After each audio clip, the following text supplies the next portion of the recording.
Hello friend, सत श्री अकाल।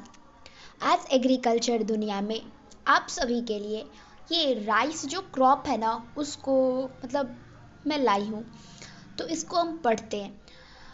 और ये 2 चैप्टर में यानी हमें पिछले साल मक्का पूछा गया था यानी मेज़, और इस साल राइस और वीट बहुत इम्पोर्टेंट है। वैसे तो 2 चैप्टर में बहुत सारे क्रॉप हैं, तो मैं कोशिश करूँगी कि जो इम्पोर्टेंट है वो बता देने के लिए, क्योंकि ज़्यादा चीज़ याद रखने में बहुत मुश्किल होती है। थोड़ी कम ही हो पर इम्पोर्टेंट हो, वो ज़्यादा बेटर होती है ज़्यादा से रहने से अपेक्षा। ठीक है, तो हम पहला क्वेश्चन है धान का यानी राइस का वनस्पतिक नाम क्या है।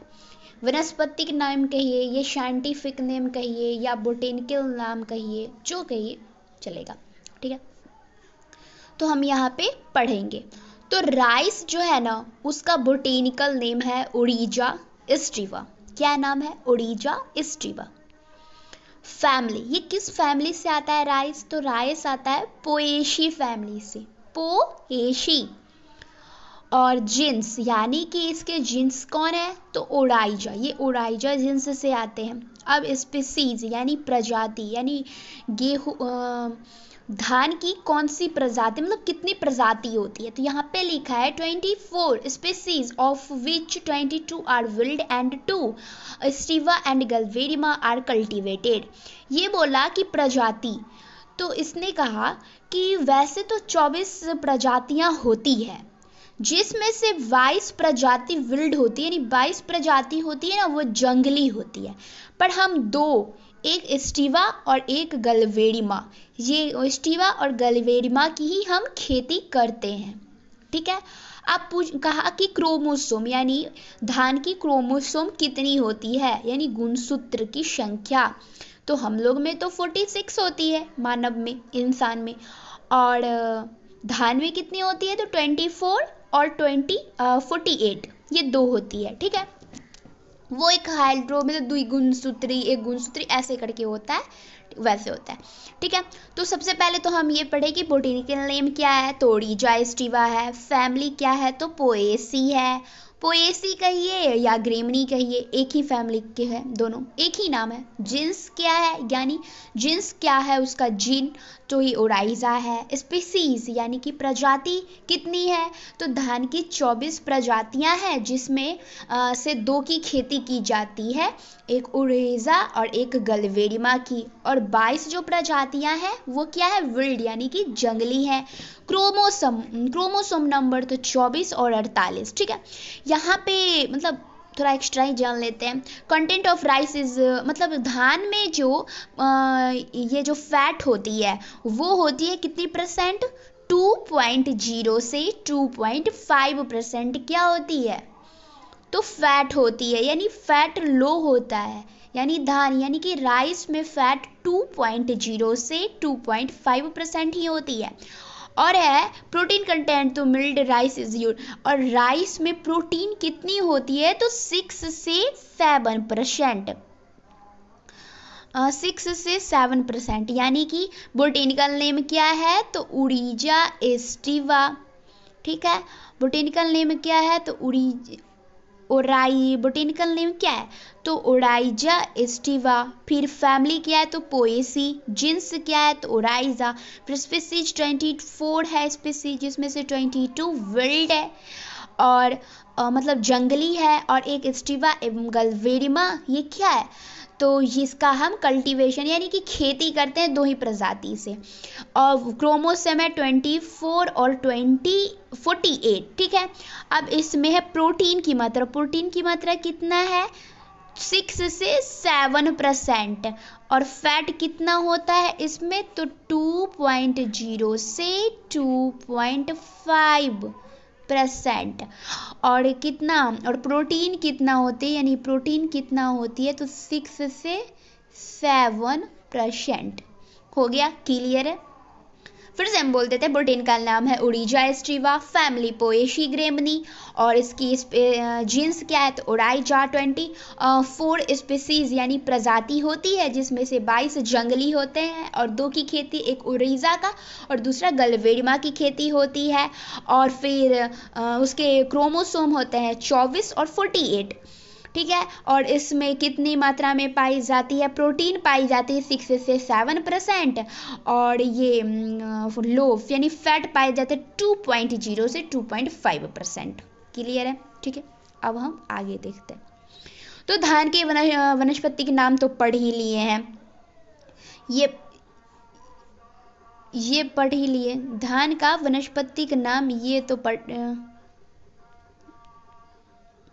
धान का वनस्पति का नाम पढ़ लिए। धान का परिवार पोएसी फैमिली का है।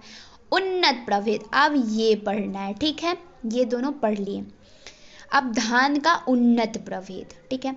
तो उन्नत प्रभेद है या जो ऊपरी जमीन हेतु शीघ्र पकने, उन्नत प्रभेद कही है शीघ्र पकने वाली, तो है इसमें तुरंता, प्रभात, सहभागी, शुष्क सम्राट, शवर्द्वीप। कौन कौन से हैं?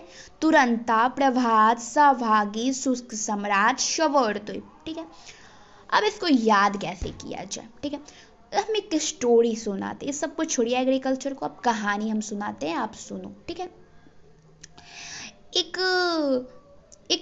सम्राट थे, ठीक है, उनके एक मंत्री था, उनका नाम क्या था? सहभागी। सम्राट थे, उनका नाम सम्राट, शुष्क सम्राट। और उनके एक मंत्री थे जिनका नाम सहभागी था। तो उन्होंने अपने सहभागी मंत्री को ऑर्डर दिया कि आदेश दिया कि सहभागी प्रभात शुष्क द्वीप मतलब सौवर द्वीप में फंस गया है, तुम तुरंत जाके उसे ले आओ। क्या कहे? फिर से हम बताते हैं। एक राजा थे जिनका नाम, राजा या सम्राट एक ही होता है, तो शुष्क सम्राट थे, ठीक है। उनका एक मंत्री था जिनका नाम क्या था? सहभागी।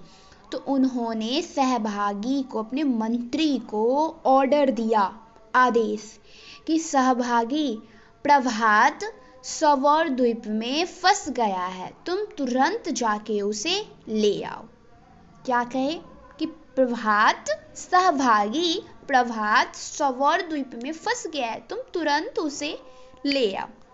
हमारा ना कंप्लीट हो गया। अब चला हम भी जानते हैं। एक राजा थे यानी सम्राट, उनका नाम था शुष्क सम्राट। उनके एक मंत्री थे, नाम था सहभागी। तो शुष्क सम्राट ने सहभागी से कहा कि सहभागी प्रभात सौवर द्वीप में फंस गया है, तुम तुरंत उसे ले आओ। फिर से पढ़ेंगे, क्या कहा?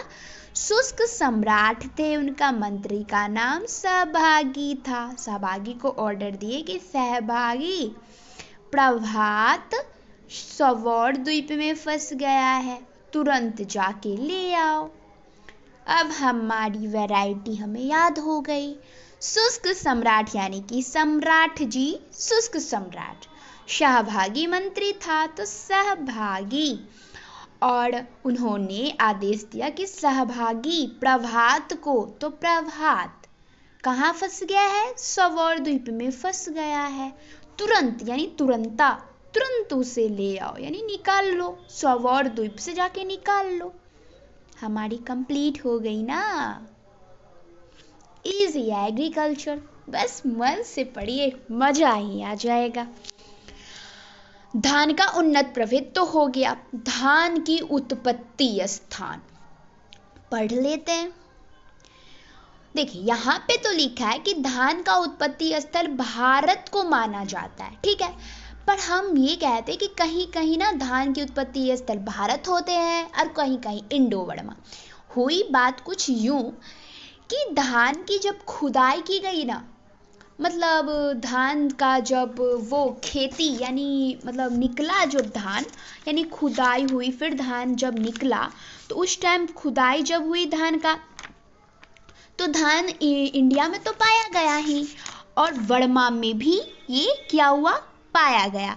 ये 4000 BC यानी 4000 ईसा पूर्व में इसकी खेती की गई थी, यानी सबसे पहली खेती इसका कितना में हुआ था? तो 4000 BC में यानी 4000 BC, यानी 4000 ईसा पूर्व में। ठीक है, तो खुदाई जब हुई ना तो ये भारत में से भी निकला और वर्मा में से निकला। तो सबने कहा कि भारत कहा कि भाई हमारे पास पहले हुआ, वर्मा ने कहा हमारे पास हुआ। तो सबने कहा कि चल भाई तुम दोनों को ही कहा दिया जाता है। तो इसका मतलब वैसे उत्पत्ति स्थान इंडो वर्मा कहा जाता है। वैसे यहाँ पे इंडिया है, वर्मा की बात नहीं कर रहा है, पर इंडो वर्मा राइट होगा, क्योंकि वर्मा कहीं कहीं भी वर्मा होता है, तो आप इंडो वर्मा याद रखो। इन से हो गया इंडिया और वर्मा से हो गया हमारा वर्मा। ठीक है, अब हमें ये तो हो गई, अब आगे चलते हैं। इसमें क्या क्या कंप्लीट हो गए? धान का वानस्पतिक नाम ओरिजा स्टीवा पोएसी फैमिली से हो। तो उन्नत प्रभेद तो वही शुष्क सम्राट जी थे, उनके मंत्री का नाम सहभागी था। उसने ऑर्डर दिया कि सहभागी प्रभात को शुष्क स्वर्ण द्वीप से तुरंत लिया। ठीक है, उत्पत्ति स्थान इंडो वर्मा, इंडिया ऑप्शन मिले तो इंडिया, और वैसे इंडो ऑप्शन मिले तो इंडो वर्मा। ठीक है, धान के सुगंधित किस्म, ये तो हम आपको पढ़ा चुके हैं, पर फिर से भी पढ़ा देते हैं, कोई बात नहीं। सुगंधा, कामनी, कतरनी, सोनाचूर, बादशाह भोग। अब तो ये यहीं पे होगा। यहाँ पे भी एक स्टोरी। बादशाह भोग थे, उनकी एक बेटी का नाम था कतरनी। ठीक है, उनकी बेटी का रंग सोने जैसे था, सोने जैसे गोल्ड कलर की दिखती थी। ठीक है, ना बाल में कामनी का फूल लगाती थी, कामनी में से सुगंध आता था। हो गई ना? फिर से बताते हैं। बादशाह जी थे, बादशाह भोग, उनकी एक बेटी थी, नाम था कतरनी, बड़ी प्यारी थी। बेटी ना सोने जैसी थी, सोने की गुड़िया कह सकते, सोनाचूर। कामनी का फूल लगाती थी बालों में, और उसमें से सुगंध आता था, यानी कि सुगंधा। बादशाह भोग, सोनाचूर, कतरनी, कामनी, सुगंधा। बादशाह भोग बादशाह जी, कतरनी बेटी का नाम, सोने जैसे थी यानी सोनाचूर, फिर कामनी का फूल लगाती थी और सुगंध आते थे। हो गई ना? कंप्लीट है। यहाँ पे हमने वनस्पति के नाम, परिवार, उन्नत प्रभेद, उत्पत्ति स्थान, सुगंधित। अब है धान की जलवायु कैसी होती है, यानी कि क्लाइमेट। धान जी की क्लाइमेट की बात हो रही है। इसने क्या कहा, फिर से सुनिए। धान की फसल को विभिन्न प्रकार की जलवायु तथा मिट्टियों में पनपने की क्षमता होती है। धान के उन सभी क्षेत्रों में सफलतापूर्वक उगाया जाता है जिनमें 4 से 6 माह के दौरान औसत तापमान 21 डिग्री से 0 डिग्री सेल्सियस से अधिक रहता है, और फसल की अच्छी बढ़वाड़ के लिए 20 से 25 डिग्री से तापमान अनुकूल रहता है। धान की खेती के लिए रात्रि का तापमान 15 डिग्री से नीचे नहीं होना चाहिए, अच्छा रहता है। धान का बीज 10 से 0 डिग्री से कम से 40 डिग्री से ज़्यादा अंकुरित नहीं होता है, और धान के बीज का अंकुरन के लिए 30 डिग्री से सर्वोत्तम तापमान होता है।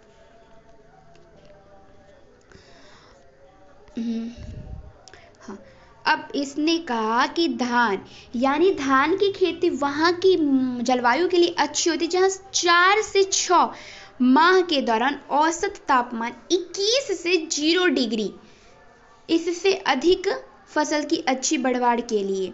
ठीक है, 21 से वैसे मानिए ना 20 से 25 डिग्री सेल्सियस तापमान जहाँ की रहे 4 से 6 माह के दौरान, वहाँ पे इसकी खेती की जा सकती है। बस धान के बीज और धान के बीज जो होते हैं सीड की ग्रोथ के लिए 10 से 0 डिग्री या कम, 40 डिग्री से ज़्यादा, यानी 10 से 0 डिग्री से कम, माइनस में नहीं होनी चाहिए, और 40 डिग्री से अधिक हो तो फसल हमारे नहीं होगी। ठीक है, और बस रात्रि का तापमान 15 से कम नहीं होनी चाहिए। देखिए, इसने कहे कि 4 से 6 माह के दौरान मतलब जहाँ का टेम्परेचर 20 से 25 डिग्री रहता है डिग्री सेल्सियस, वहाँ पे इसकी खेती की जा सकती है। ठीक है, बस रात्रि का टेम्परेचर 15 डिग्री सेल्सियस से कम नहीं होना चाहिए। ठीक है, और फिर बोला कि 0 से 10 डिग्री से कम, मतलब कम, और 40 डिग्री से अधिक नहीं होनी चाहिए। ठीक है, क्या बोला कि 0 से 10 डिग्री सेल्सियस से कम और 40 डिग्री सेल्सियस से अधिक होने पे हमारी बीज जो होती है यानी कि सीड, उसका अंकुरन ही नहीं होगा। ठीक है, समझ गए। और 4 से 6, फिर से 4 से 6 माह का टेम्परेचर 20 से 25 डिग्री सेल्सियस होता है, वहाँ पे इसकी खेती की जा सकती है। बस रात्रि का टेम्परेचर 15 डिग्री सेल्सियस से कम नहीं होनी चाहिए। और बीज के अंकुरन के लिए 0 से 10 डिग्री सेल्सियस से कम और 40 डिग्री सेल्सियस से ज़्यादा नहीं होनी चाहिए, नहीं होनी चाहिए। ठीक है, क्लियर है मैटर। अब है धान के लिए मिट्टी। नहीं, धान के लिए मिट्टी कैसी होनी चाहिए?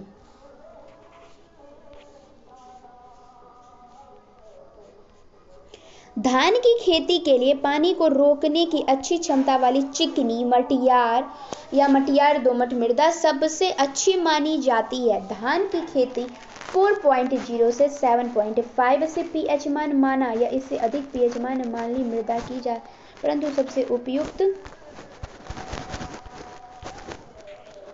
सॉरी ये प्रॉब्लम ना बार बार हो जाती है, पीएच मानी जाती है। ठीक है, सबसे उपयुक्त मानी जाती है। इसके लिए क्या है, यानी 4 चिकनी, मटियार एवं मटियार दोमट मिट्टी। चिकनी, देखिए धान की खेती के लिए धान में सिंचाई की सबसे ज़्यादा मतलब ज़रूरत होती है। ठीक है, वैसे भी इसकी क्रिटिकल स्टेज 3 बार मतलब 3 होती है, उसमें हम इरिगेशन करते नहीं, सिंचाई की जाती है। ठीक है, तो धान को सिंचाई की सबसे ज़्यादा जरूरत है। इसकी जो सॉइल होती है ना, वो वाटर कैपेसिटी, वाटर को धारण करने की क्षमता इसमें ज़्यादा होनी चाहिए। इसके लिए होती है चिकनी, मटियार या चिकनी दोमट मिट्टी, ठीक रहता है। इसका पीएच मान 4 इसका जो पीएच मान तो वो 4.0 से 7.5 ठीक रहता है, पर सबसे उपयुक्त क्या होता है 6.5। ठीक है, मतलब 4.0 से लेके 7 तक 5 में कर सकते हैं, लेकिन ये गुड होता है। क्या होता है? गुड, यानी अच्छी रहती है। ठीक है, अब तो हम पढ़ लिए, यानी जल धारण में चिकनी, मटियार, दोमट मिट्टी होनी चाहिए और जिसका पीएच मान 4.0 से 7.5 पीएच मान होनी चाहिए।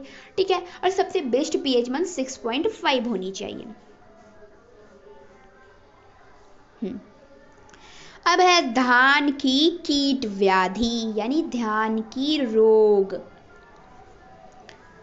अब धान जी की रोग भी तो देख ले। सबसे पहला है कीट व्याधि रोग का नाम तना छेदक।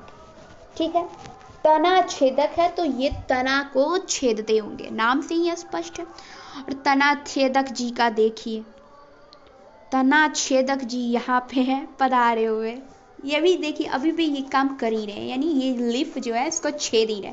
तना छेदक ऐसे दिखते हैं, ऐसे ऐसे बेचारे, ऐसे इतनी सा है, तना को छेदता है। ठीक है, तना छेदक, इसका वैज्ञानिक मतलब कीट व्याधि रोग का नाम है, इसका नाम है सिरपोफेगा इंसर्टुलास। अब तना को कहेंगे सिर। देखिए ये हो गया सिर, तना यानी कि तना, तो सिर पो फेगा, ये सिर पर फेंकता है तो सिर पो फेगा।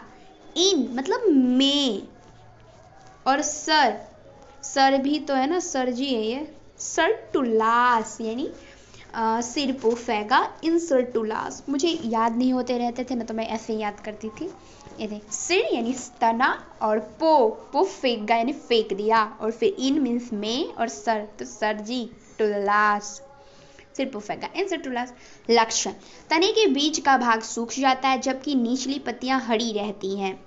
अब है प्रबंधन में एसीफेट 75% दवा का 500 ग्राम हेक्टेयर तक माइक्रो 36 सीसी का 1 लीटर हेक्टेयर से छिड़काव करना चाहिए। ठीक है, यही प्रबंधन में आपको बताया कि एसीफेट 75% दवा का 500 में छिड़काव किया। मोनोक्रोटोफॉस 36 EC, ठीक है, उसका 1 लीटर में रख के आराम से छिड़काव कीजिए। उसके बाद ये तना सिर्पोफेगा इंसर्टुलासी जो हैं यहाँ यही जो बीमारी फैला रहे हैं, इन्हीं की कारण की वजह से ये बेचारे का प्रबंधन यानी निदान हो जाएगा।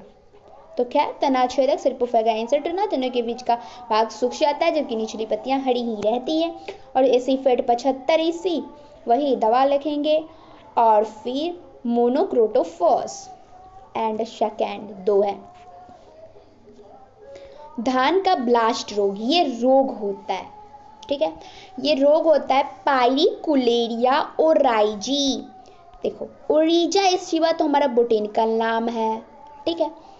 अब पाई पाई पाई मीन्स पाई, लोग रुपया को पाई भी कहते, तो पाइरिकुलेरिया, ठीक है। क्या है? धान का ब्लास्ट रोग यानी ब्लास्ट ऑफ राइस। तो पाइरिकुलेरिया ओराइजी, पत्ती के ऊपर आंखदार नाम के आकार के भूरे धब्बे बनते, पुष्प तथा दानों में धब्बे के कारण दाने का रंग काला हो जाता है। देखते हैं, यही जो होता है ना धब्बे, आंख नाक के आकार का बनाता है और हमारी जो ग्रेन होती है ना काला रंग की हो जाती है। पर आपको पता है एक धान होती है जिसका रंग ना सच में ब्लैक ही होता है, और एक पिंक वाली भी निकली है बड़ी वैरायटी, काला वाली भी मैंने देखी है और पिंक वाली भी मैंने देखी, और एक वैरायटी जिसमें तो छिलका होता ही नहीं है। ऐसे ऐसे वैरायटी मैंने देखा नहीं, चलिए हम भी आपको दिखाएंगे। एग्रोशिंजी एन या सेरेशिन के बीज उपचार 2 ग्राम किलोग्राम बीज करना चाहिए। इतना ही याद रखिए, नहीं तो पूरे मिक्सअप हो जाएंगे और पता चलेगा कि अचार बन गया। इन 2 ग्राम किलोग्राम बीज यानी सेरेशिन से बीज को उपचारित कर देना चाहिए। डायरेक्ट लीजिए ना, रख ही नहीं दीजिए उतना, कौन इतना। पाइरिकुलेरिया और राइजी हो गया। अब है धान की सस्य क्रिया का वर्णन करें। ये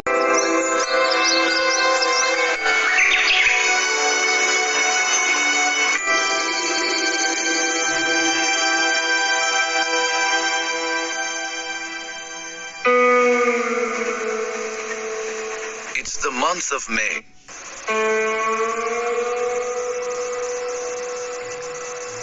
In the heart of Shonai, rice farmer Yasumitsu Okuyama starts his day.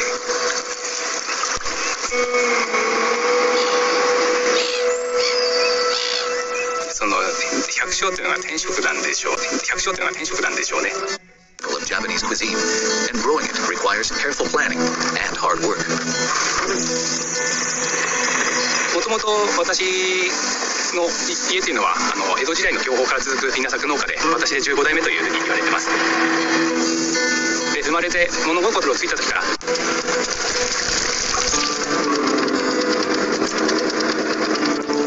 っぱり機械化が進んだことで一番違うのかなというふうに思います。昔だともう田植えから実はお米やのは、お日様であったり冷え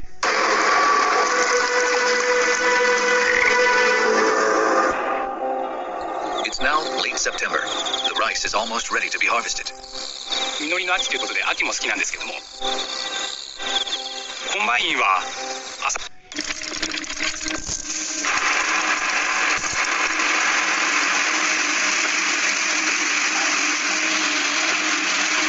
今の日本の稲作は機械化が進んでますので、だいたい2人いれば作業ができます。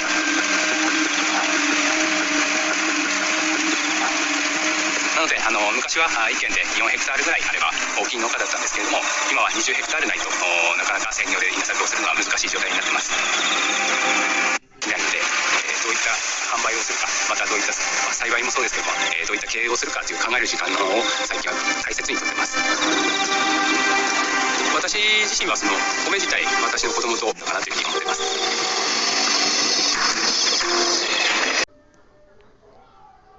हो गया। अब है धान की सस्य क्रिया का वर्णन करें। ये सस्य क्रिया में ना आपकी बाकी जितनी भी बची खुची कसरत कमी रहती है ना, सब आ जाते हैं। और ये सस्य क्रिया आपको लॉन्ग आंसर में पूछ सकते हैं, वो नहीं कहते निम्नलिखित शीर्षक पर टिप्पणी कीजिए, उसमें ये रहता है, ठीक है। सबसे पहले रोपण के लिए खेत की तैयारी। मिट्टी पलटने वाला हल से खेत को 20 से 25 सेंटीमीटर ग्रीष्मकालीन गहरी जुताई करें। रोपनी में 2 हफ्ता पूर्व खेत में पानी भर दे। खरपतवार के नियंत्रण रोपनी अच्छी मृदा बनाने के जल प्रबंधन के लिए खेत में हल या बड़लर चला करके कदवा कर ले। उर्वरक अनुशंसित मात्रा बार बार कदवा करने से पहले समान रूप से बिखेर दे। ये क्या कह रहा है कि मिट्टी को पहले खेत की कैसे तैयारी करें। पहले मिट्टी पलट देंगे। अब खेत तैयारी करनी है ना, तो क्या करेंगे, खेत में सबसे पहले मिट्टी पलटने वाले हल से एकदम 20 से 25 सेंटीमीटर ग्रीष्मकालीन गहरी जुताई कर देनी चाहिए। और आपको पता है कि ग्रीष्मकालीन गहरी जुताई क्यों करनी चाहिए? इसके कारण है कि मिट्टी में जो कीड़े मकोड़े होते हैं ना, उसके अगर अंडे रहे तो अगर हम जुताई गहरी कर देंगे तो उसमें जो कीड़े मकोड़े के अंडे हैं वो धूप के कारण नष्ट हो जाएंगे, यानी मर जाएंगे बेचारे। रोप के 2 हफ्ता पूर्व खेत में पानी भर दे। अब खेत की धान की जो खेती की जाती है वो कदवा के द्वारा की जाती है, ठीक है। और फिर ये होता है कि पानी भरने से हमारा खेत में कदवा तो हो ही जाता है, प्लस बहुत सारे खरपतवार पानी भरने से मतलब उसके जो ये होते हैं ना खरपतवार नियंत्रण हो जाता है, क्योंकि खरपतवार को भी ऑक्सीजन चाहिए और पानी हम अगर खेत में भर दे तो उसे ऑक्सीजन नहीं मिलती है, बेचारे नष्ट हो जाते हैं वो भी। मिट्टी बनाने जल प्रबंधन के लिए पानी खेत में भर के एकदम कदवा उड़वा पडलर चला के आराम से उर्वरक को छीट उठ डालते। और क्या कहा जाता है कि उर्वरक यानी फर्टिलाइजर ना कदवा करने से पहले ही छीट दे, ठीक है, पहले छीट दे, समान रूप से बिखेर दे, मिर्ची अच्छी तरह मिला दे, वही कदवा कर दिए। अभी तक तो हम कदवा ही किए थे, ठीक है, कदवा कर दिए। उसके बाद क्या है, हाँ, अब कदवा के बाद होगा बीजोपचार यानी सीड ट्रीटमेंट। ये बीजोपचार ना बड़ा इंपॉर्टेंट है। एग्रोसिन, वहाँ पे आपको कहा था ना क्या धान का ब्लास्ट रोग में पाइडिकुलेरिया इंसर्टुलास में जो एग्रोसिन से हमें बीज उपचारित कर देना चाहिए। यही वो चीज़ है जिसे हम उपचार कर देंगे ना तो हमारा नाव आँख वाली आकृति नहीं बनेगी, यानी कि धान का ब्लास्ट रोग नहीं होगा। तो एग्रोसिन यानी सेरेसन से बीज का उपचार 2 ग्राम किलोग्राम बीज करना चाहिए। वही बोला कि एग्रोसिन से उपचार ही कर दो, ठीक है। अब है कि धान रोपनी का समय। अब बताइए कि धान जो होती है, धान की बुआई या रोपनी की गहराई कल्ले निकलने, हाँ, धान में रोपनी या घड़ी कल्ले निकलने के लिए अति संवेदन होती है। धान में पौधे को किसी भी हालत में 3 सेंटीमीटर से ज़्यादा गहराई पर नहीं। आपको भी पता है कि धान जो होती है वो खरीफ में की जाती है। खरीफ, रबी, गरमा, बोड़ो धान, ये 3 वैरायटी के होते हैं धान हमारे, ठीक है। तो इसकी बुआई और किसी भी हालत में 3 सेंटीमीटर से न ज़्यादा गहरी पर न धान को नहीं बोएंगे।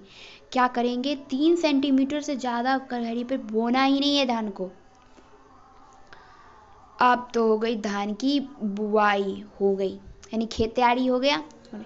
खरपतवार प्रबंधन भी हम आपको बताए थे, है ना, याद तो होगा ही कि खरपतवार प्रबंधन ऐसे करेंगे, ऐसे यहाँ पे लिख देंगे यांत्रिक और यहाँ पे लिख देंगे ऐसे वाले रासायनिक, ठीक है।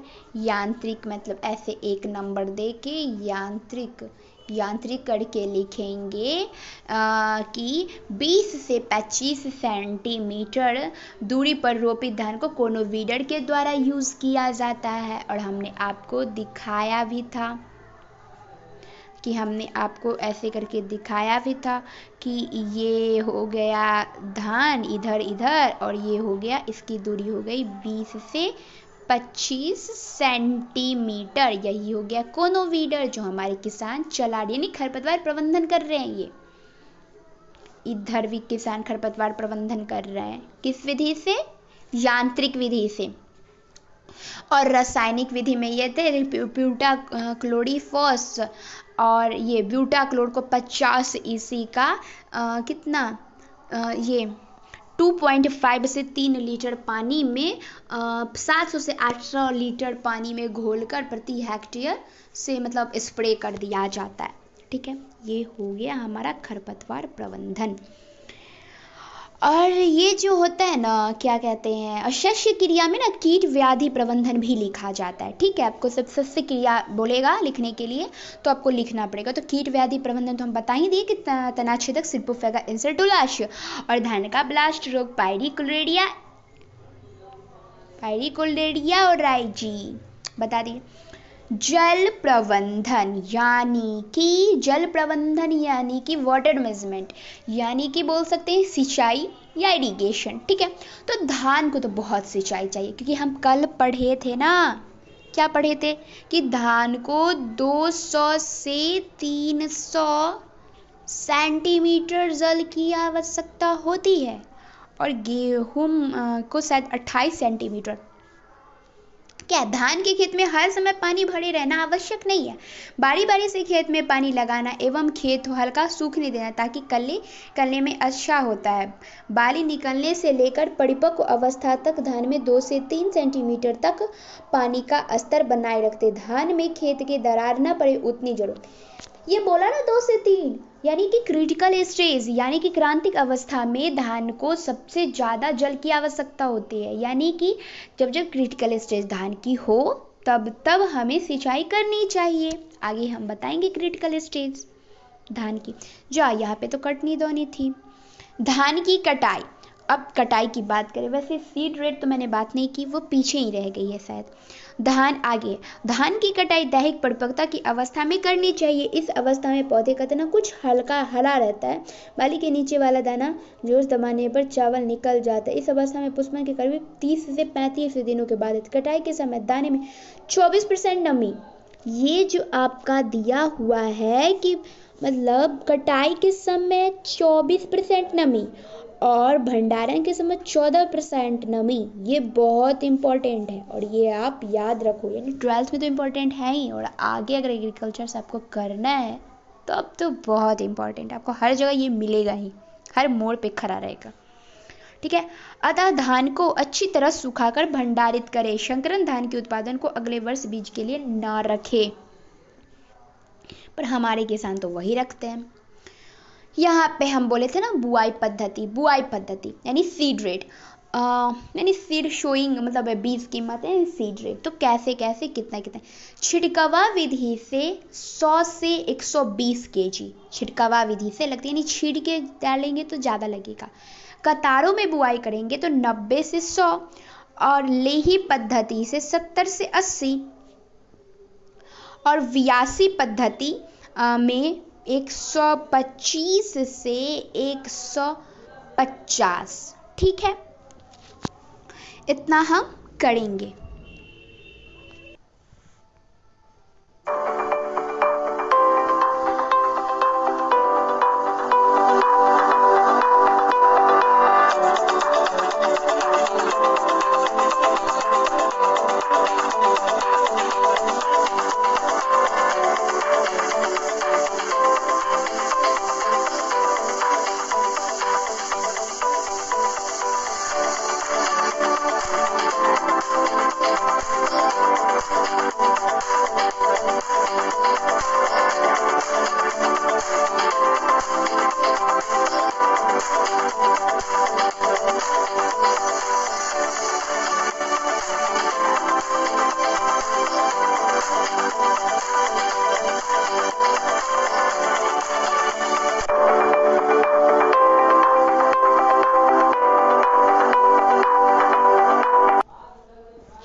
धान की बुआई की एक और पद्धति होती है, तो वो जो अभी आपने वीडियो देखा था वो तो हाइड्रोपोनिक जल में ही वो उसकी पूरी क्रॉप ही तैयार हो जाती है पानी में। और एक धान की मतलब डेपोग विधि होती है जिसमें सीड तैयार किया जाता है, तो उसमें सॉइल का यूज़ नहीं किया जाता है और उसमें 3 से 5 केजी सीड की मात्रा यूज़ होती है। ठीक है, अब ये उसकी क्रिटिकल स्टेज होती है धान की, यानी बूटिंग स्टेज, जब इसमें यानी कि ऐसे करके धान जो ऐसे निकल रहे होते हैं। ठीक है, और ये यहाँ पे, और ये पेंसिल यहाँ पे बाहर, उसके बाल जो होते हैं वो बाहर आ गए हैं। इसमें भी सिंचाई की आवश्यकता। तीसरा होती है फ्लावरिंग, यानी कि धान जब फूलता है इसके फ्लावर ऐसे ही होते हैं, ठीक है।